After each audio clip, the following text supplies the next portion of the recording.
Welcome to Radical Responsibility, the podcast dedicated to ridding the world of blame and shame, where we explore the issues you care about from a unique perspective.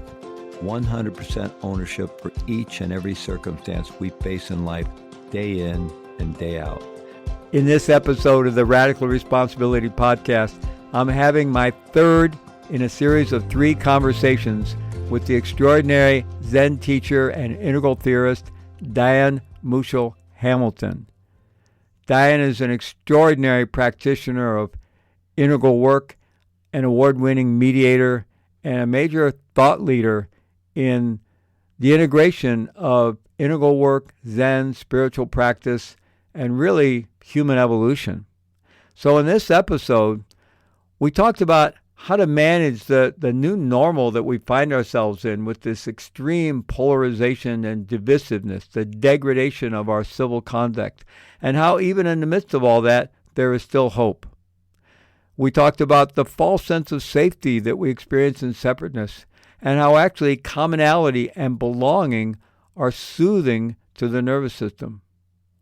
We also spoke about how cultivating the right kind of meaning-making and having a sense of purpose in our lives can make us more resilient.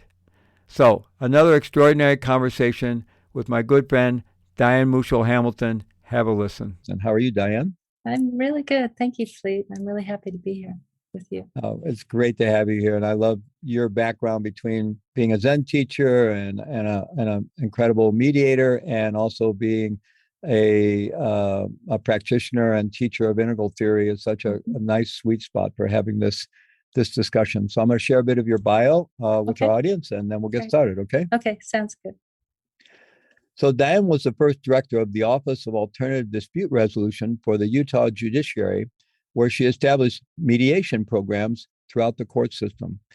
She has mediated a broad range of disputes and transactions, including divorces, probate, employment contracts, multi-party negotiations.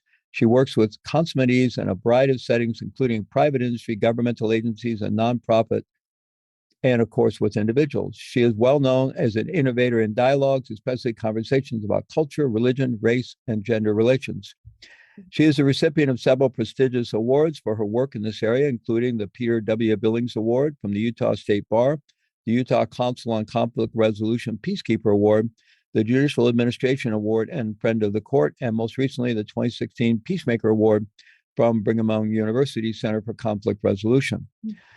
Diane has been a practitioner of meditation for over 35 years. Diane began her studies at Naropa University in 1983 with Chogyam Trungpa Rinpoche and became a Zen student in 1997.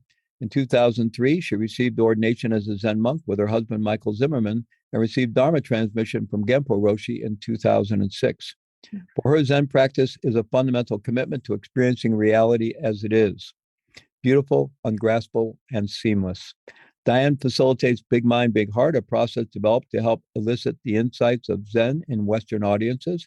Diane is considered a pioneer in articulating and applying the insights of an integral life practice based on the work of Ken Wilber. Since 2004, she has worked with Ken Wilber and the Integral Institute in Denver, Colorado. Diane co-founded Two Arrows Zen, a center for Zen study and practice in Salt Lake City and Torrey, Utah, with her husband, Michael Mugaku Zimmerman. She is executive director of 2 Arrows Zen and co-founder of the Integral Facilitator, a training program oriented to personal development and advanced facilitator skills. Diane is the author of Everything is Workable, a Zen approach to conflict resolution, and The Zen of You and Me, a guide to getting along with just about anyone. Her next book, or no, your book that's now out, is Compassionate Conversations: How to Speak and Listen from the Heart, and that is out already, right? And that was co-authored with Gabriel Wilson and Kimberly Lowe. Yep. So very good prolific. Friends and good colleagues. Yep. Okay, well, let's dive into the conversation. So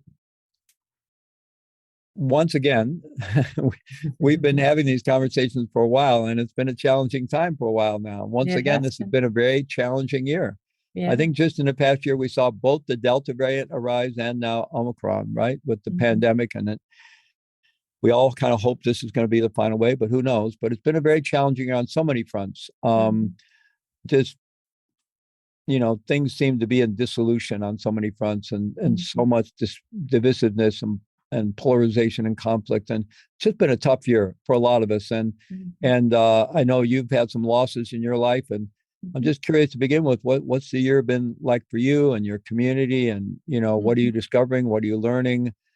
How are you surviving? What's going on for you, Diane? Yeah, well, it's the pandemic is the main feature for me of this year, and then also the previous year.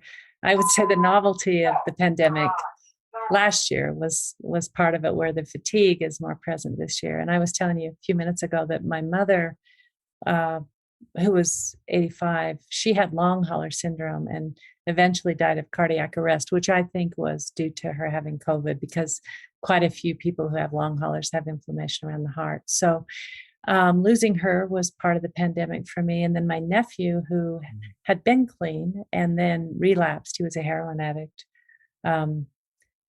because he got COVID. And so they put him in a special place out of the recovery center where he was. And then he just didn't transition well out of that. So then he probably OD'd from fentanyl use. So that's another feature of our culture. We're, concerned, of course, with all the implications of the pandemic, but we also have this incredible substance abuse problem in the background.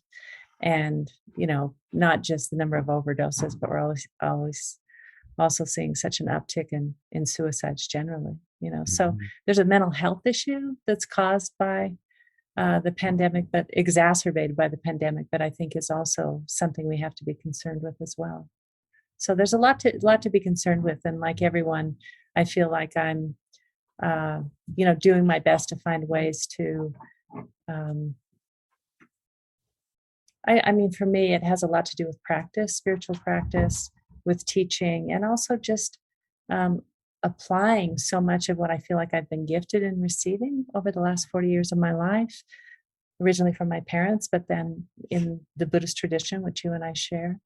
And so how to apply this incredible amount of teaching and wisdom that I've received, and finding that, in fact, it is really supportive to what's happening, at least for me personally. And also, I think, to my Sangha and our students, we give each other a lot of support through the practice. And how is your community doing in general? Do you feel that obviously it's a community that's organized around practice, meditation, and Zen practice. So is that giving it a certain resilience to come through this time? Yes, I think so. I think that there's a kind of a, there's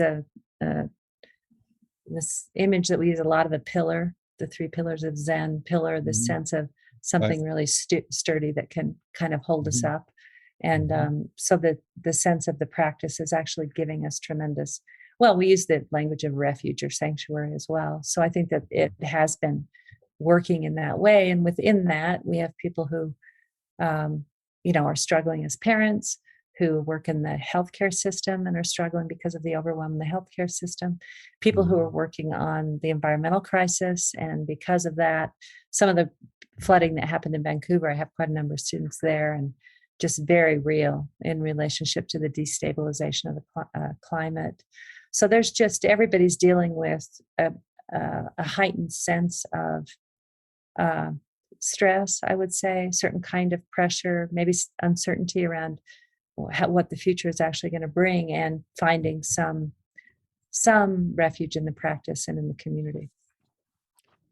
Yeah, we've discussed this before, but if you kind of look into any of the great contemplative traditions, and whether it's in Buddhism, different branches of Buddhism, Hinduism, Sufism, and a lot of traditions have deep, as well as indigenous traditions, and you find these great yogis, great teachers, avatars, shamans, so forth.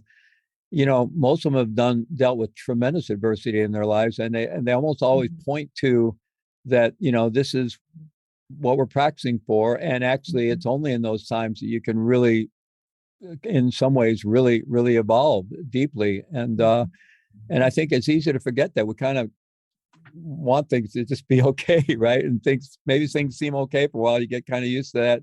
And and then we have this sense of entitlement that the world's not going to be, in total breakdown. Yeah.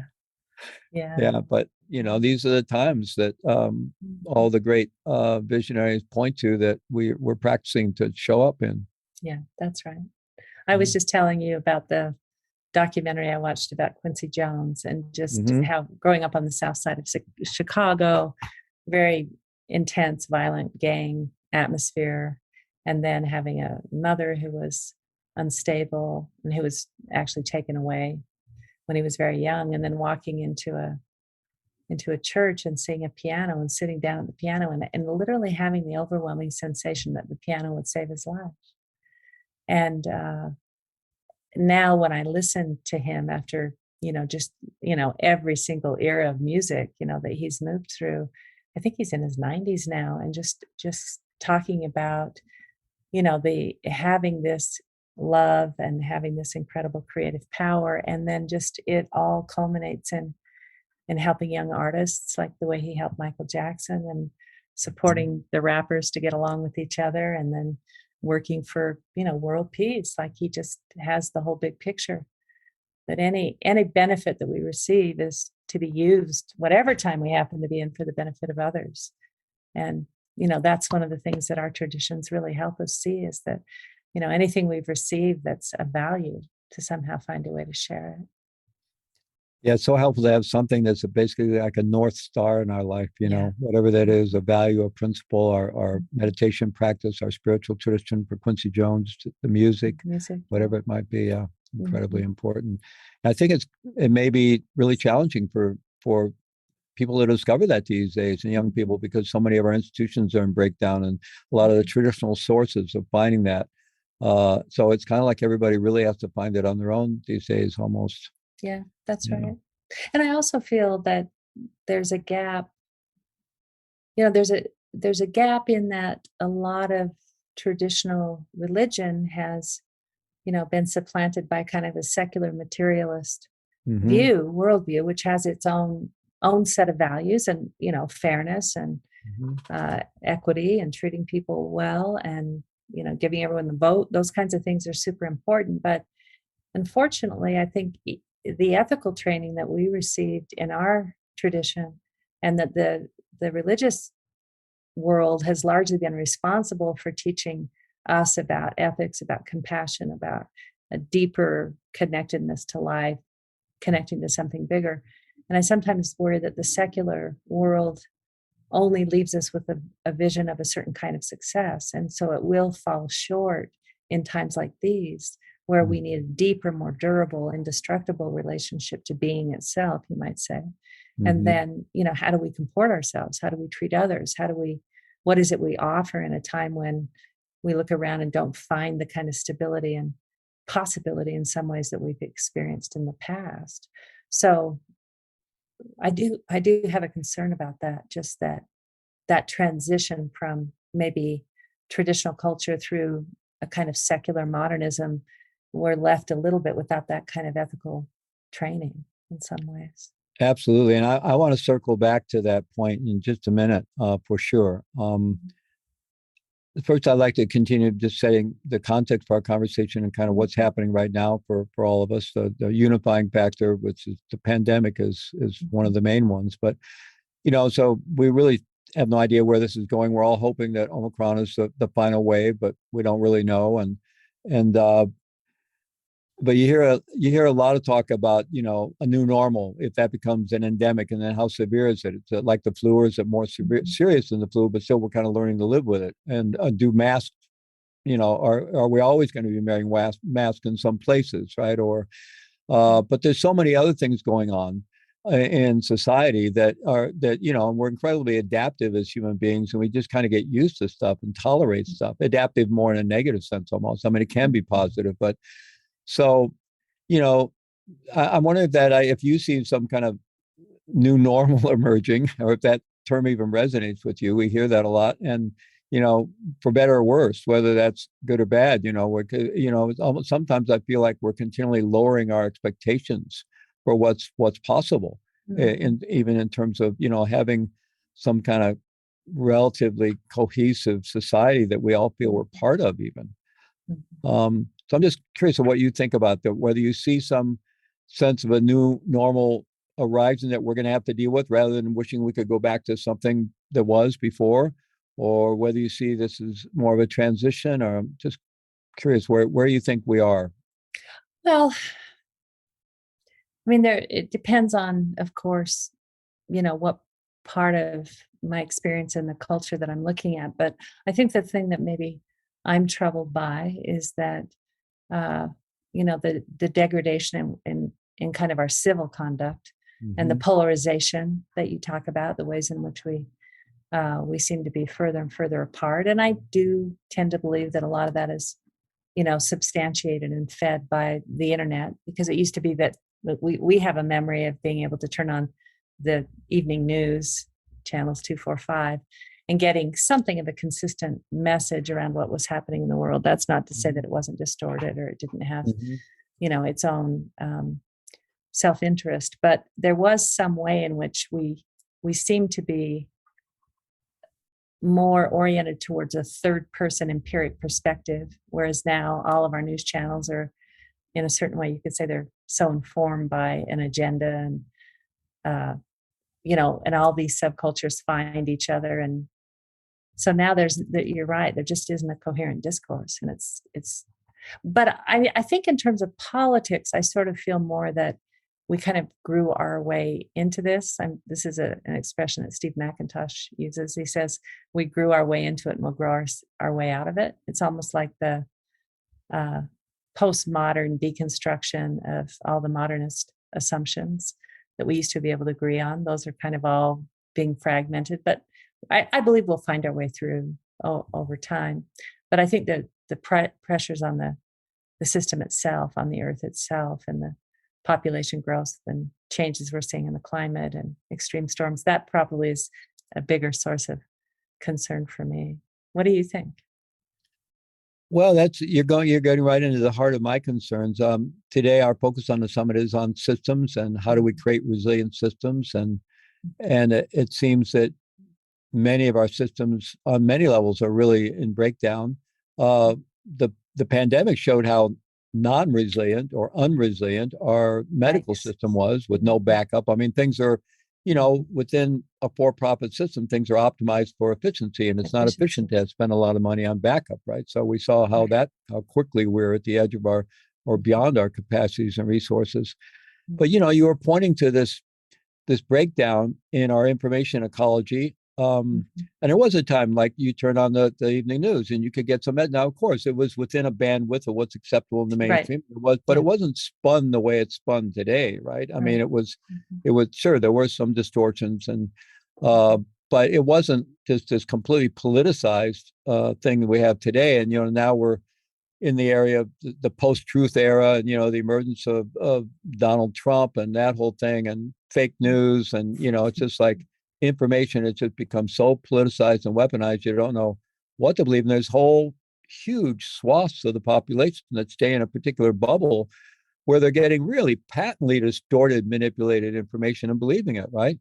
And then, a lot of us, we don't know where to go for our sources of information. So, and to me, the real danger of this, I mean, it would be one thing if it's just, the political scene is crazy and it's divisive, and, you could just kind of ignore it. But we have some real issues we need to address. The climate emergency paramount among them, but also just, all that, the other side effects of that are social breakdown, which leads to, political breakdown, and could lead to even civil wars and so forth. I mean, we've enjoyed a bubble of relative stability in the West for so long. We don't realize how there's other countries in the world where things are changing on a dime, and coup d'etats and civil wars and chaos, right? And I won't be able to remember her name, I don't think, but there's someone, there's a scholar who's done a lot of research, a woman who's done a lot of research on all over the world on civil wars, in current, real time, like what are the antecedents of a civil war? And she says all the conditions are there for one here, which seems kind of alarmist and a bit hard, even for me, a bit of a stretch, but certainly I don't think we can depend on the stability we've had in the past. So there's so many alarming signs, but what really brings it home, the urgency is, if we don't find some way to come together and find the social cohesion and political will to act on climate change, all the science is saying we're going to we're going to drift through this window of time when we have something to do about it without getting anything done. Mm-hmm. And so, that's why I have a particular concern of how can we find some, you're familiar with Daniel Smachtenberger's work, the work of the Consilience Project and others are trying to develop a more trustworthy signal or something and develop some way of doing that in kind of an open system, open source kind of with a lot of people contributing to it. And it's not, you can't manipulate it and it's not driven by profit and hopefully get, but that's a long project. I'm not sure where they are with it, but we need some kind of signal that we can, or something we can start gathering some swath of the population around that wants to remain reasonable and wants to remain connected and wants to be able to do something about our situation on this planet. And how do we do that? Do you have any ideas about how we might make progress there? Because right now it just seems like the extremes. I mean, even you were mentioning, what's happening with the breakdown of our traditional religions and so forth. And I listened to one of our friend and colleague, Ellie Biner, and his David Fuller, that they do Rebel Wisdom. And they had a really interesting piece just recently about these kind of pseudo-religious movements arising. And, Ellie was pointing out he thinks we're in a new age of religion. I don't know if I quite agree with that. I tend to think we're in the throes of the final death throes and stages of postmodernity that's leading us into this kind of nihilistic materialism where there isn't really anything for anybody to have on. So, of course, you're seeing these more cult-like things arising, like QAnon on the right. And, some of the extremes of wokeism is pretty pseudo-religious like as well. And so, how do we bring enough people back to some reasonability and find a way forward? Do you have any ideas about it? It's a small project. Well, let me I need to just, presence myself and my role, because I'm informed by sociology, and I'm informed by, the current kind of commentary on what's happening in our world. And I'm informed by philosophy, but fundamentally I'm a practitioner. I'm a practitioner of meditation, and I've been a practitioner of the Buddhist view for many, many years. And I think that my home base is really there. So for me, it's trusting to some degree that, in basic goodness, if you could say, and also in the history of sanity, and that there is a tremendous amount of sanity in the world, even now as we speak, and that, in some ways we are experiencing stress and change and certain kinds of pressure that we may not come back from. But the beautiful thing about being a practitioner is that the practice is the practice, regardless of the conditions. In the sense for us, discovering what we might call our indestructible nature, or Buddha nature, basic goodness. Maybe it's Christ consciousness if you're Christian. I don't know what's at the heart of it all, but the cultivation of that is possible in all conditions. I was always very moved by stories of the rabbis, during the Holocaust, who continued to teach ethics in the camps. I remember the story of one person saying that they came out of, they looked around and saw what hate could do, and they committed to love. And I think that that's a really, really simple, very immediate and straightforward way to relate to our challenges. And that the human heart is the most indestructible thing we have.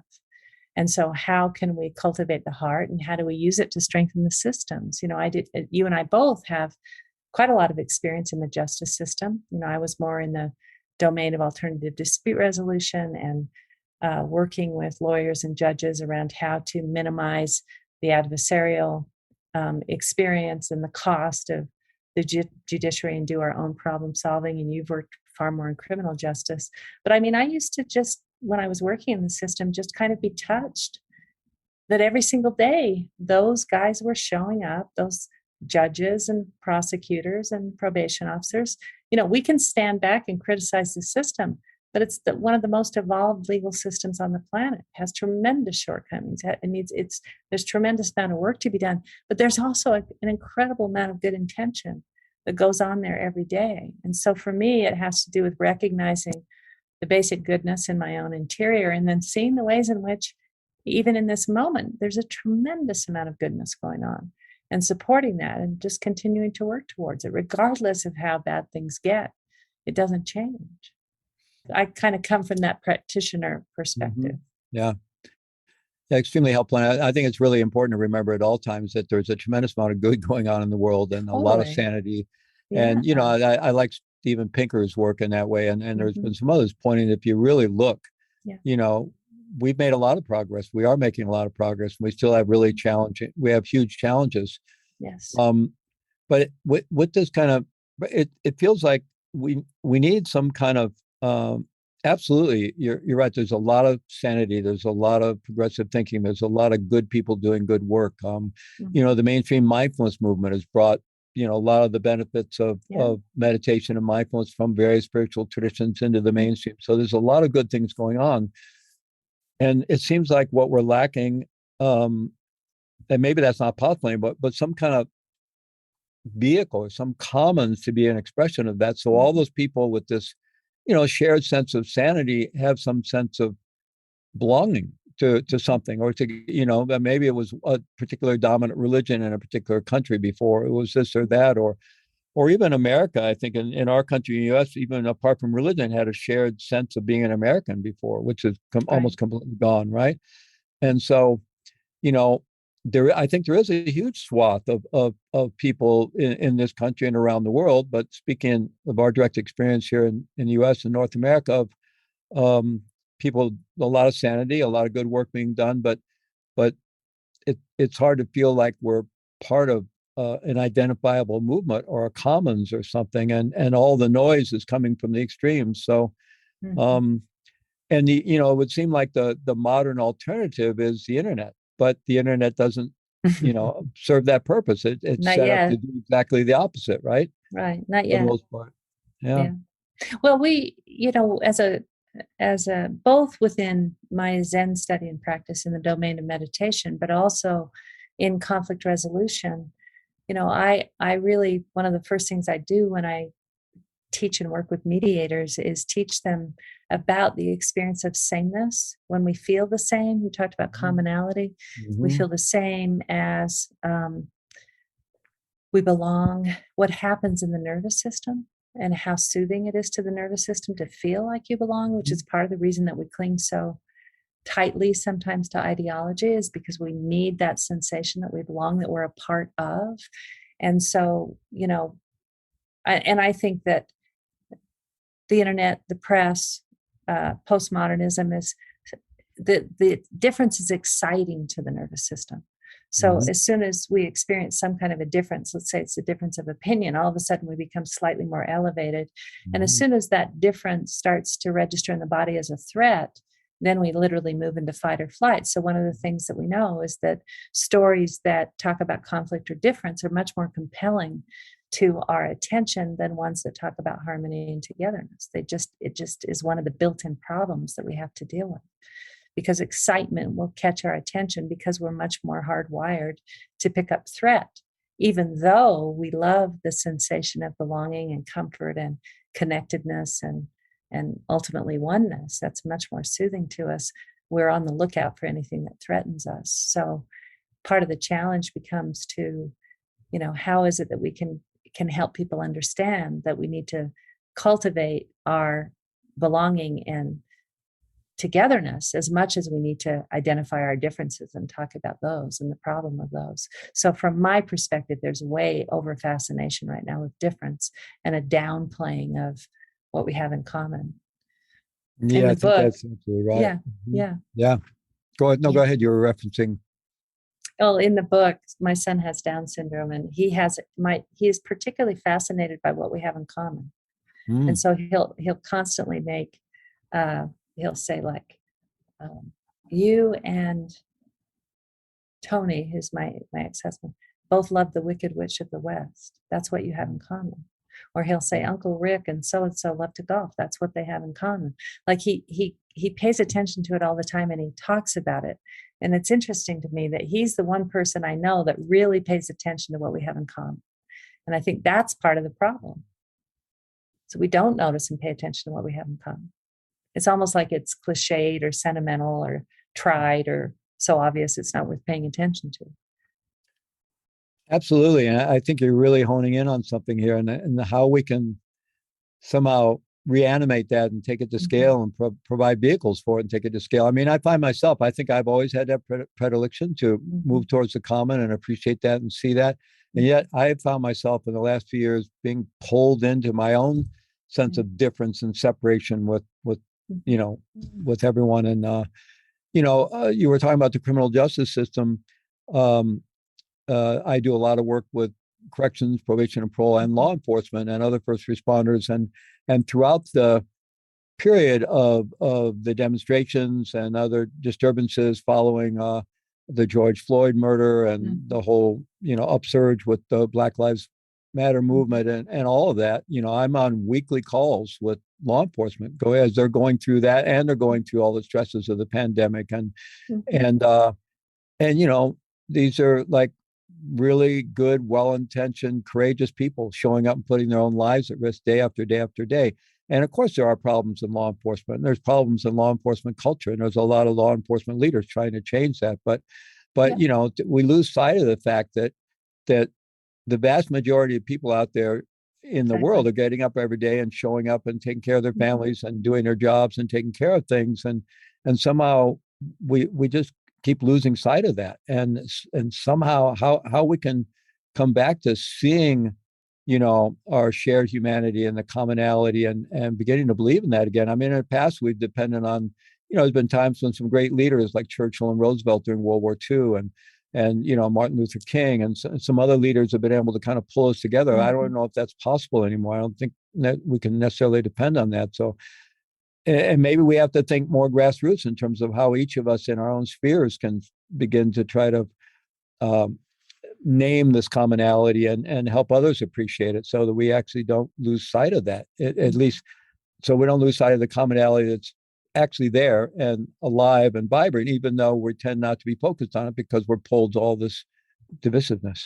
Yeah, that's right. And that was really the Buddha's fundamental insight, is that where there is separation, there's suffering, right? And so the whole seeking for, one could say, awakening or for nirvana is really that experience of utter belonging, complete oneness with all things.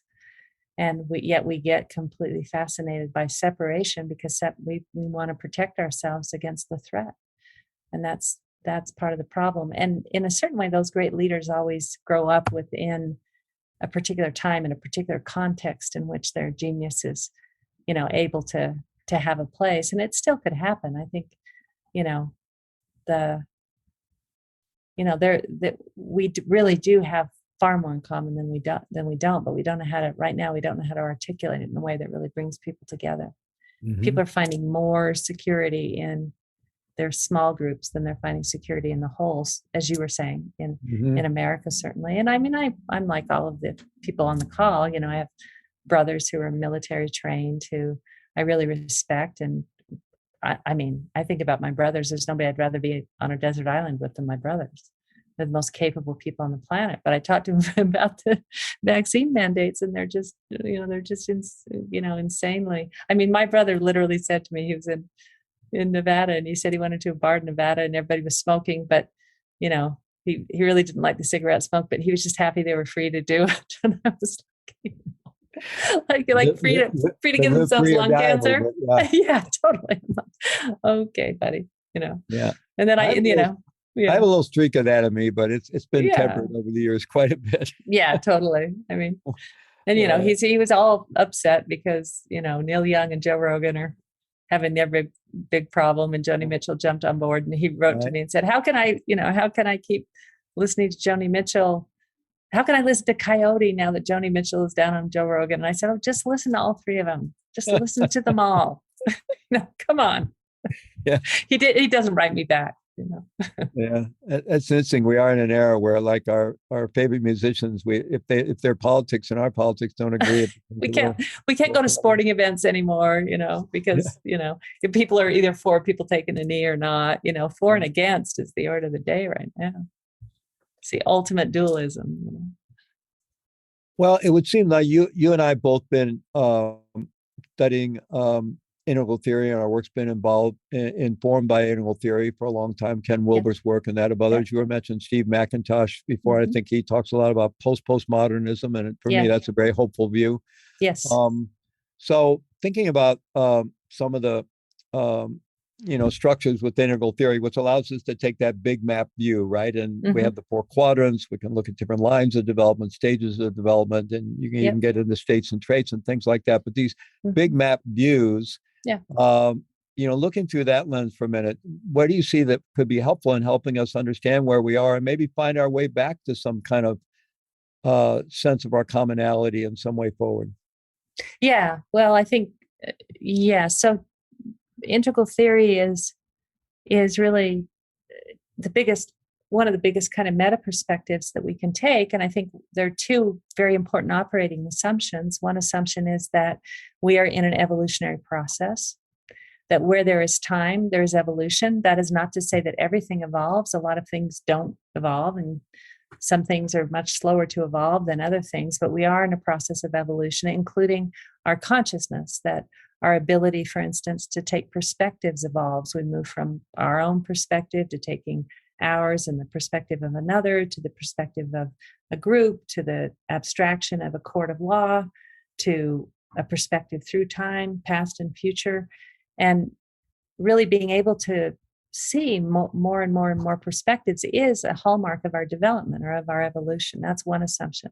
Another assumption is that our basic nature is a spiritual one, and that a spiritual quest is really involved in issues of ultimate concern, and that most of the great traditions lead us in the direction of something innate to who we are that is beyond conditions, beyond time, beyond space. So you have evolution on the one hand that's bound by time, and then you have our basic goodness or our essential nature, if you will, which is not time bound and is unconditioned, but is utterly refreshing, and also, I said, use the word indestructible. So those are operating assumptions. We're in this really wonderful paradox of being and becoming, that we already are complete, and we're also, as Suzuki Roshi said, could use a little work. As I always like that. Somebody asked him if he was, I think it was him, or maybe it was Maizumi Roshi. Somebody said, are you enlightened? And he said, I'm enlightened enough for you. That's a good answer. Yeah, don't worry about it. Yeah. So then, integral also provides us with, so if we talk about resilience, if you mentioned the 4 quadrants, there's the interior and there's the exterior. So we can become resilient in terms of our thoughts so that they're more positive, they're more healthy, they are, we can cultivate the right kind of meaning making and a sense of purpose on our own interior. It's something that we have to do ourselves. Nobody else can do it for us. But in terms of the interior of the community and of the relationships that we're involved in, we can choose people to be with who are actually supportive to who we are, supportive to who we want to be. My conversation with you right now, watching the Quincy Jones documentary and being inspired by just the breadth of depth and of his heart and his creativity, and surrounding yourself with people who have a very uplifted view. That's important. In the upper right, of course, that's the exteriors. We have the body. And one of the things we know about resilience is taking care of the body is just front and center. You can trust the body. If you can relax into the body like an animal, you can learn how to throw off anxiety and tension and restore and recalibrate the nervous system. Our body is an absolute marvel of evolution. Everything about it is trustable, if you will, in the sense that we can become aware of how to work with it. And then we've been talking about in this conversation the structures of resilience. So integral theory actually gives us a way to look at the whole situation without being stuck that it's all up to me, or that, like I'm talking about the structures of the judiciary and fairness, or I'm talking about the structures of the church and ethics and the dependability of certain kinds of teachings, and Quincy Jones, it's the structure of music. It's the participation in playing instruments and writing music, and that, very concrete act. So integral gives us a way to consider all of that and not get stuck in one view. Other things that are important are, actually looking carefully at human development and how we evolve, looking at state training, how to work with emotions, altered states, awakened states. In the integral view, we also kind of look at types. So, types are important. I've been thinking about the Enneagram quite a bit as a typology and helping us to see generalized patterns that can help us move towards help and away from certain kind of fragility by watching our patterns and seeing what works for us. So the map is incredible. Ken has changed my life. I mean, I'm a mental person who my job working for Integral Institute was to help people experience Ken's theory. So ultimately it has to work for me. It has to be practical. And I found it to be really practical and helpful in my own life. So that's just kind of high level. There's much more nuance to it all. Some people are real integralists. I'm just a cheap. Well, I've cheap actually drunk, cheap integralist drunk. I think you're selling yourself short there.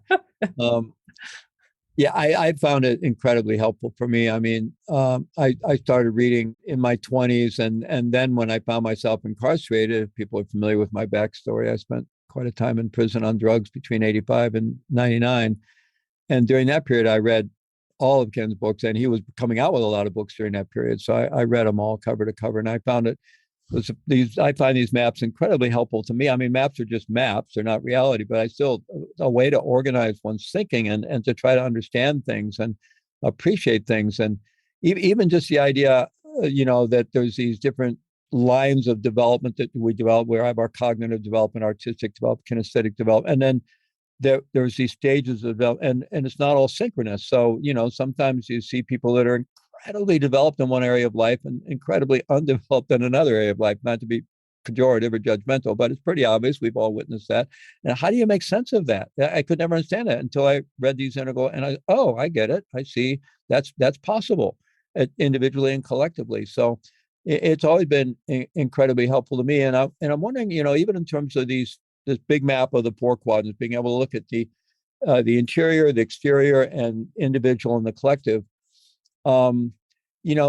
This kind of slippery slope thing that I think really gets in the way politically and even academically. Like, I think in academia, a lot of the research on resilience is all about systemic resilience, and they don't want to hear anything about individual resilience. And I don't just mean, grit, which I realize grit is you're lucky to be born with some kind of, but the individual resilience we can cultivate through all kinds of means. We have a lot of neuroscience pointing to all the things, this amazing body you talked about, and how we can become more physically, mentally, emotionally, and spiritually resilient through our efforts. But they don't want to hear about that because they feel like, well, if you focus on that, you're just telling people to deal with it. And they shouldn't have to deal with it. The system's horrible, it's corrupt, it's unjust, and they shouldn't even have to deal with this stuff. They should be in a world that takes care of their needs, right? And so they don't want to, or if you get over it, sometimes there'll be people like myself that tend to focus on individual resilience, and say, well, you got to train people just to deal with the life as it is, right? And so often the two sides don't want to talk, right? And we see that in every aspect of our political divisiveness today. So how to, in some ways, I've been saying for quite a while, I think the great hope for humanity is that enough people grok integral theory, to use an old 60s term, but I don't know if we can wait for that or the tipping point into that, but it would be helpful for more and more people to have a little bigger map view to understand why we all kind of get crazy with each other, just to kind of understand, I get why we're all pissed off at each other. I get why, just to have that understanding could be so helpful. Yeah, I think so too. I mean, it's certainly been really, really helpful for me. But I think that, one of the challenges that the integral movement has always faced is that it is a mental map, and that and particularly to read Ken or other integralist work requires you're a power reader. I mean, I can tell from looking at the shelves behind you that, I liked what you said. You must have done a lot of reading when you were in prison. That must have been amazing. I did a lot of reading. Wow. It's like a 12-year retreat, study and practice. And not everybody can make use of those maps. They can't, the cognition doesn't quite help them. But I do think that once we can find explanations that are easy enough for people to understand without becoming super abstract, that they're going to become more useful, even to say traditional culture, modern culture, postmodern culture, and for people to start to see how different those cultures really are, even within the United States, and in some ways you could say imperial culture like Trump, which is kind of more gangster. And then you've got your traditionalist, religious and conventional and conformist, and that all works. And then you've got your modernist and your business people and merit and success and how do we measure. And then you've got postmodern, which is, really in some ways addressing kind of the problems of modernism, sensitivity, abuse, power abuse, the exploitation on the planet, those kinds of things. And really being able to see each of those cultures as having their own unique, literally set of values and imperatives, that they're all extremely different in a certain way. That could become useful. But not everybody wants to tune in that way. So it's almost like we need integral leaders who can convey integral values, but don't necessarily have to get people to use the map themselves, is sort of how I feel. And I think so. Mm-hmm. How to communicate that, people that can communicate that, because a lot of people are just allergic to that kind of cognitive mapping. And, that's just, or they'll think, oh, that's very masculine, it's not feminine, or this or that, it's like, and it's so, abstract, it's not feeling, it's not functional. Yeah. And actually, even that dynamic is very understandable within the mapping of integral theory, if we actually look at that, Mm-hmm.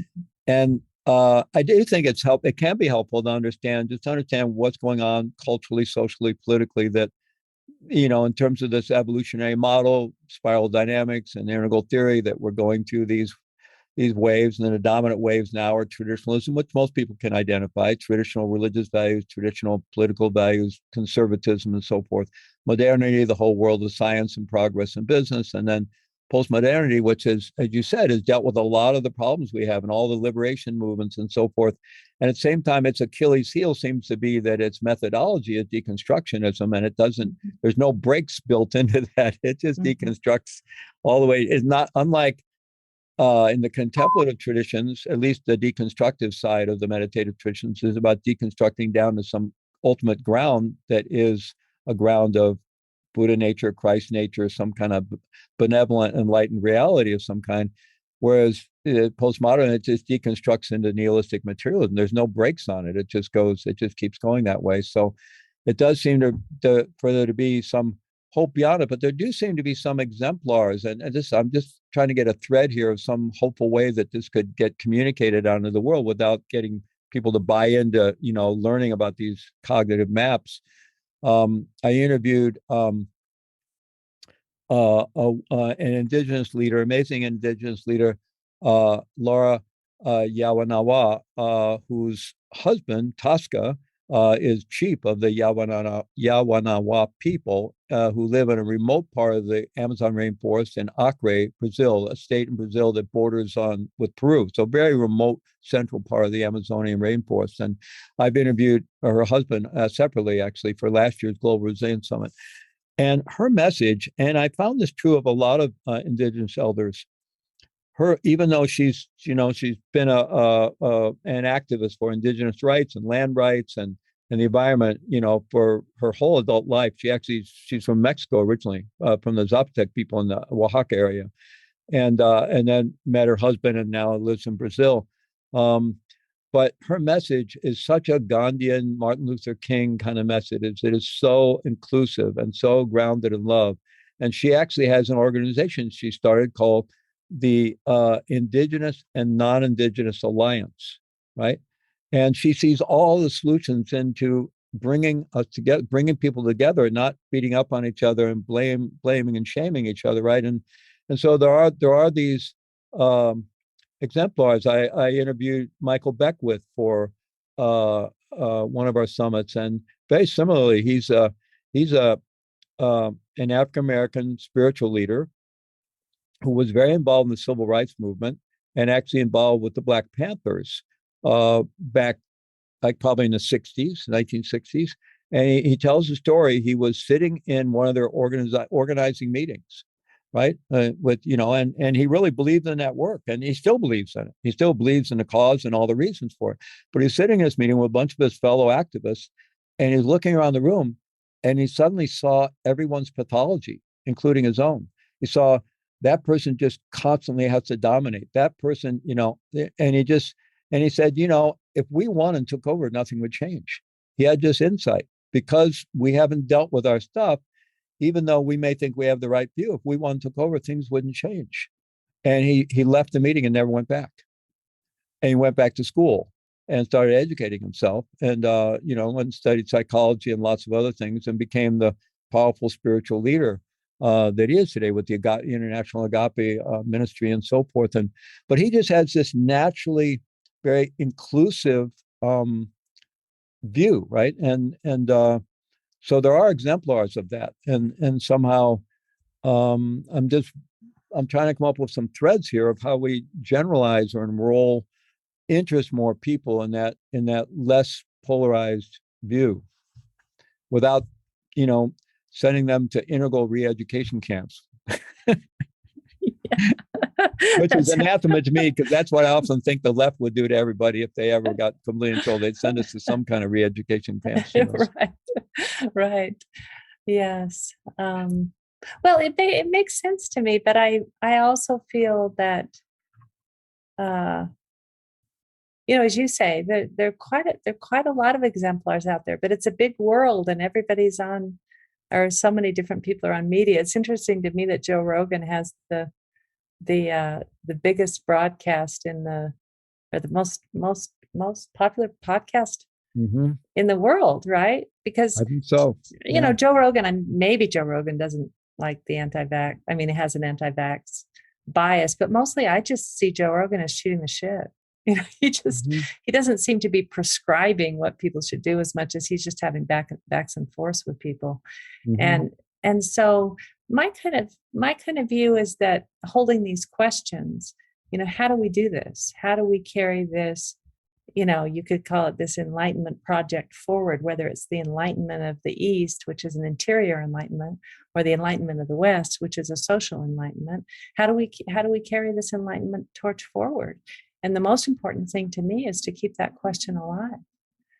Because I think if the question is alive and the commitment is alive, then the means and the opportunities will present themselves, and we can continue to act. You think about somebody like Thich Nhat Hanh, who just died, who basically was a Zen trained Vietnamese monk, and who took a very powerful anti-war position, such that he was even, exiled from Vietnam, because he was, wouldn't take a for or against position on the war, and spend most of his adult life in France, but teaching the Dharma, bringing mindfulness to the West, promoting peace. He passed away at 95 a couple of days ago. Well, that project isn't over, but that doesn't mean that his life wasn't utterly worthwhile. So I think for me, the fact that you're holding that very powerful question with tremendous amount of authenticity and care, and that you're pulling people together to talk about it, and you're continuing to inquire and do what you can to contribute through all the different things you do, whether it's your online podcast work, whether it's leading retreat, whether it's working with the prisons, whether it's working with the peacekeepers. I mean, it's just day in, day out, one foot in front of the other. I mean, my father was one of the most resilient people I ever knew. He lost an infant brother and an older brother. Then he lost his mother when he was 10. His father died when he was 12. He went to live with his oldest sister when he was 13, and she died having her tonsils out. So at 13, he basically was orphaned and was on his own after that. So just tremendous amount of loss and uncertainty in his early life. And, he had such a friendly relationship to the world. And I would say, if he just had a knack for putting one foot in front of the other every single day. No bitterness, recrimination, not terribly angry, get mad, periodically, but let it go. And so I saw in him, kind of a willingness to deal with reality on its terms, instead of trying always to get reality to fit what we think it should be. Of course we need to work towards all of this, but it's a big world that has its own rules and imperatives. But I think Thich Nhat Hanh's life is just, again, an example of tremendous devotion to that question. Yeah, that's really, I think what you just said is really helpful. Always keep in mind that we live in a big world and has its own imperatives and its own, even geological time kind of Totally. agenda. Sometimes we have a little hubris to think we have a lot more influence than we do. Yeah.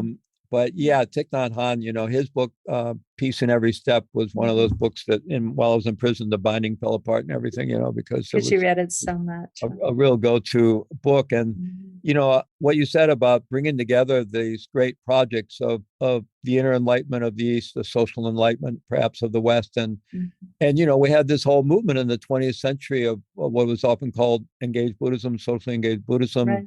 Han coined the term engaged Buddhism, and figures like Sulak Chivaraksa in Thailand, Mahagopsananda in Cambodia, the Dalai Lama, who's still with us, fortunately, and A.T. Ayaratne in Sri Lanka and so forth. And, in the West, in early days of Buddhism in the West, and certainly in the early deep ecology movement, environmental movement, with Bernie, the Zen Peacemakers and the Buddhist Peace Fellowship. And that whole marriage of a contemplative approach to social change seems to have fell out of favor a little bit here. And we're back in this polarization, or it's either spirituality or it's kind of a very kind of outer level social justice imperative. And I guess that's going to have to find its way to reweave again at some point. Although I would say you and I are both completely socially engaged Buddhists, right? Well, absolutely. And it's not that I don't think that's dead. I think the threads are still there, but I think that is not what's really kind of driving. I mean, we're even hearing a lot and, within, a lot of this recent social unrest and some of the activism around the Black Lives Matter movement and so forth. Well, the Gandhian Kingian view, that's too hard, it's old school, or it's this, I think somehow we need to reawaken that lineage of Tolstoy, Gandhi, Martin Luther King, Thich Nhat Hanh, and I know there are a lot of us will always keep that torch burning bright. And maybe it's just that we have these conversations, and hopefully people will listen to them. Yeah, absolutely.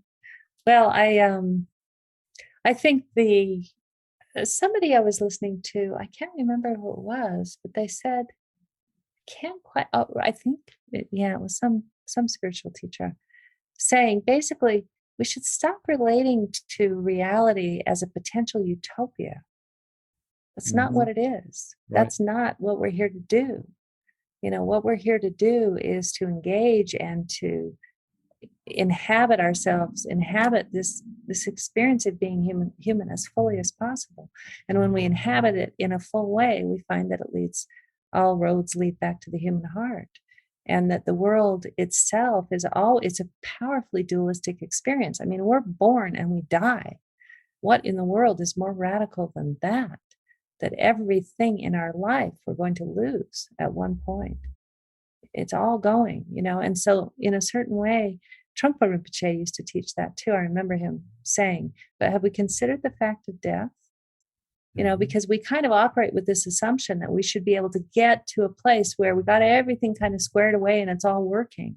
But that in itself is an assumption that I think is kind of mistaken. That doesn't seem to be our purpose. It's like, how do we open the heart and contribute with wisdom and compassion in a situation that's, really, really difficult?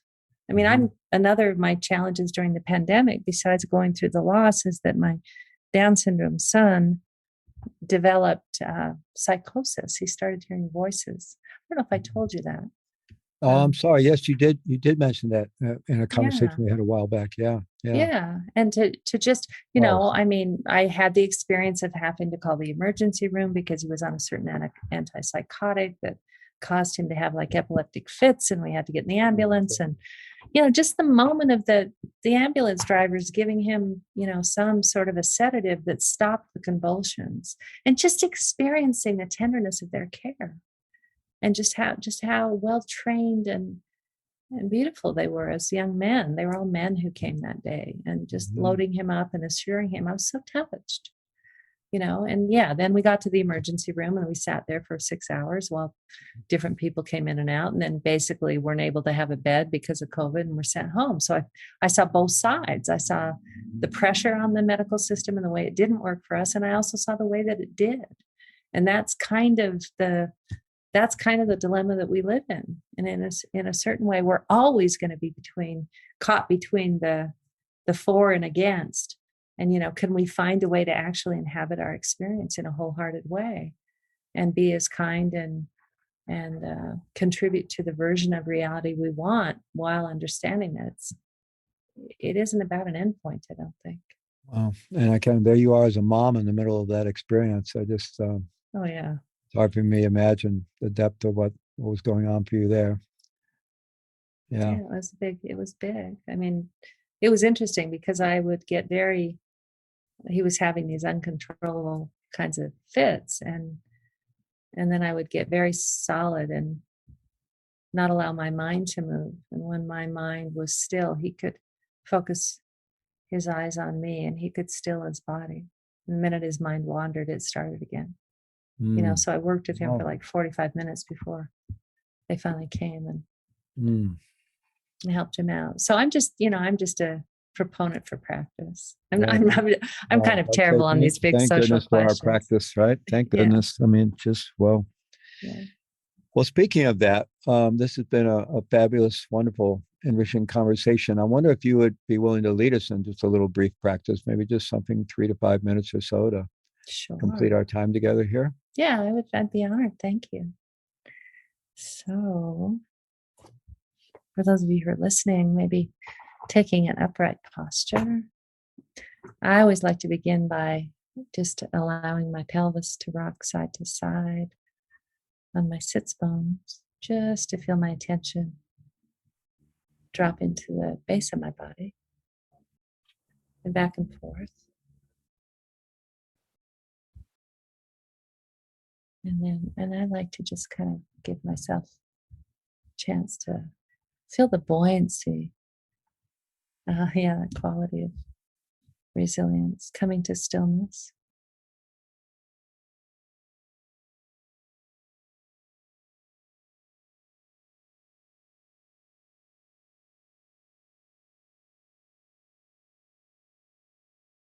Usually, our ears are over our shoulders and our shoulders are aligned with our hips. And allowing gravity to make contact, the sits bones to make contact with our seat, and then to experience the spine and the miracle of our uprightness, to feel the uprightness moving, if you will, through the base of the body and up through the heart, through the neck and head, and 4-6 inches above your head, just to feel that, the eros, if you will.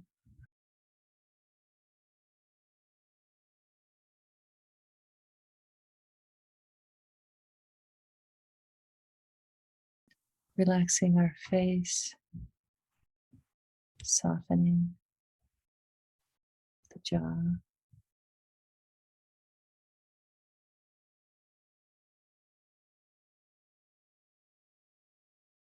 Relaxing behind the eyes.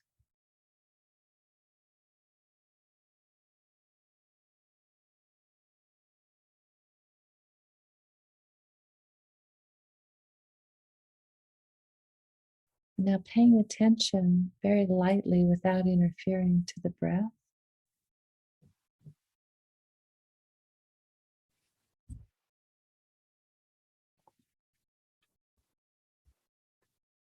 Feeling the breath on the inhale as it cools the nostrils and fills the lungs. And experiencing the exhale, warming the nostrils.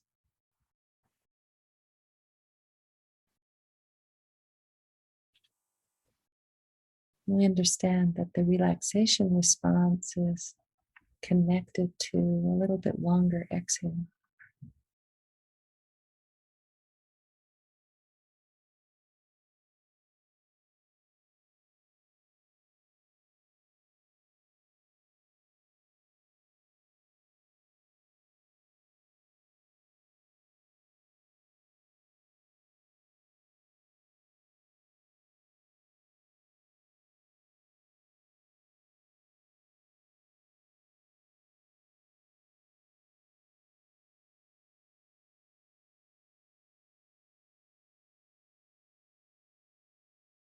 Now allowing ourselves to identify with the open space of mind. So body, breath, in this wide open space.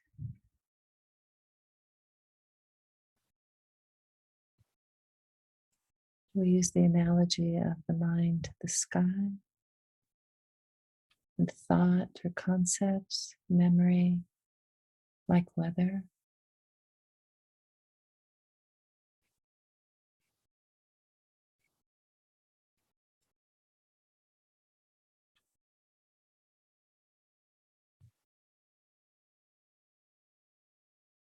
And you could see how the movement of the mind is always held within this broad, open space that's still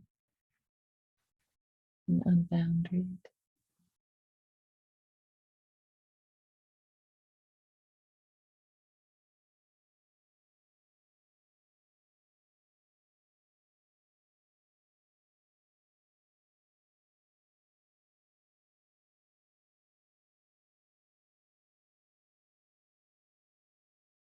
Just simply allowing yourself to rest with the openness and the stillness and the spaciousness of mind.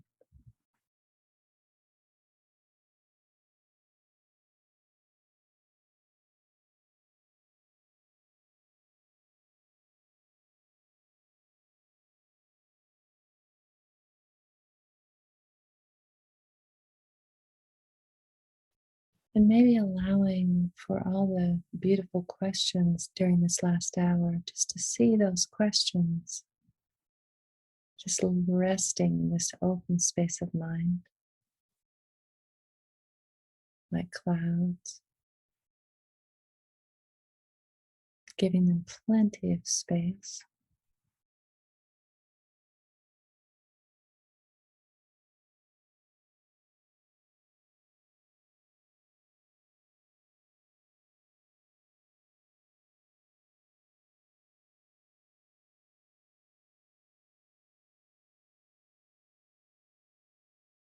Now, Rilke said that we have to live with the questions.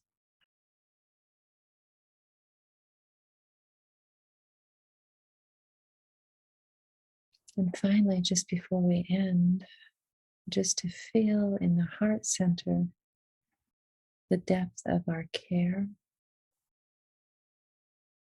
how much we appreciate this life,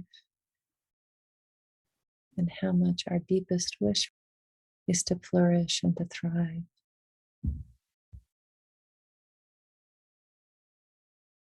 And just to affirm what an incredible thing that we care so much, and that we genuinely want the best for everyone.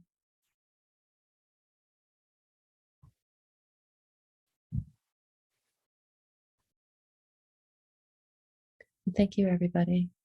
Thank you, Fleet. Thank you, Diane. That was beautiful. I'm good for the day now.